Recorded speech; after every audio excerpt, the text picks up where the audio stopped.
សេចក្តីស្ងប់ក្នុងចិត្តចាប់ផ្ដើមពីការទទួលយកខ្លួនឯងសន្តិភាពនៅក្នុងចិត្តគឺជាគោលដៅដែលមនុស្សគ្រប់រូបប្រាថ្នាចង់បានមនុស្សជាច្រើនគិតថាសន្តិភាពនឹងមកដល់នៅពេលដែលពួកគេមានប្រាក់ខែច្រើន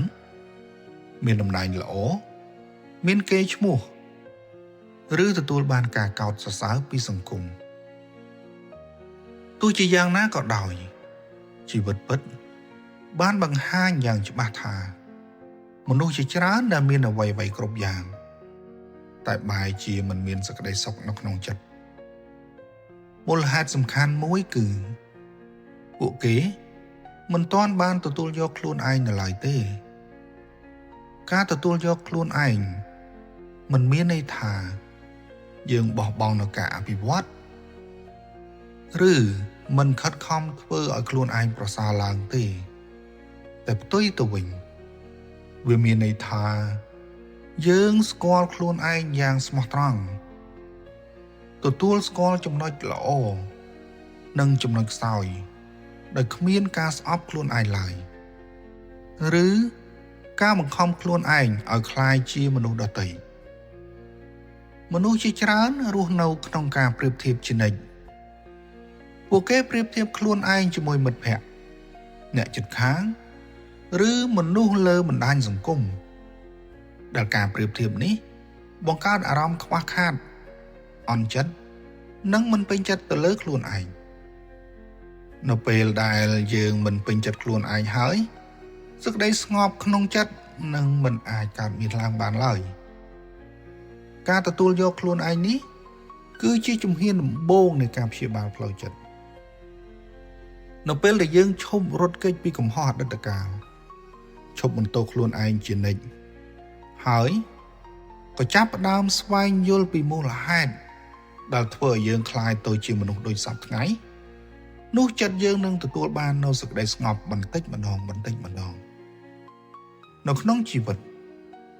មនុស្សដែលមានសេចក្តីស្ងប់នៅក្នុងចិត្ត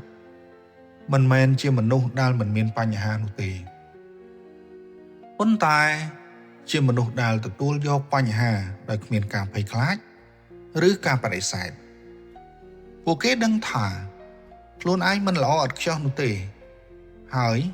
ក៏មិនចាំបាច់ត្រូវល្អឥតខ្ចោះនោះដែរការទទួលយកខ្លួនឯងក៏ជាគន្លឹះសំខាន់នៅក្នុងការរស់នៅជាមួយអ្នកដទៃមនុស្សដែលមិនទទួលយកខ្លួនឯងងាយត្រូវប៉ះពាល់ដោយមតិយោបល់របស់អ្នកដទៃងាយខឹងអន់ចិត្តនិងងាយរងទុក្ខខណៈដែលមនុស្សដែលទទួលយកខ្លួនឯងនឹងមានភាពរឹងមាំនៅក្នុងចិត្តនិងអាចរស់នៅដោយស្ងប់ស្ងាត់បើទោះបីជាស្ថានភាពខាងក្រៅមិនល្អក៏ដោយសេចក្តីស្ងប់នៅក្នុងចិត្តមិនមែនជារឿងធំធេងឬឆ្ងាយដល់កម្រិតដែលយើងមិនអាចប៉ះបាននោះទេវាចាប់ផ្ដើមពីការនិយាយពាក្យល្អៗទៅកាន់ខ្លួនឯងការអភ័យទោសឲ្យខ្លួនឯងនិងការអនុញ្ញាតឲ្យខ្លួនឯងរៀនពីកំហុសដោយគ្មានការស្អប់ខ្លួនឯងនៅពេលដែលយើងទទួលយកខ្លួនឯងយើងនឹងឈប់ប្រកួតប្រជែងជាមួយជីវិតអ្នកដទៃហើយចាប់ផ្ដើមរស់នៅតាមល្បឿននិងផ្លូវរបស់ខ្លួននៅទីនេះហើយ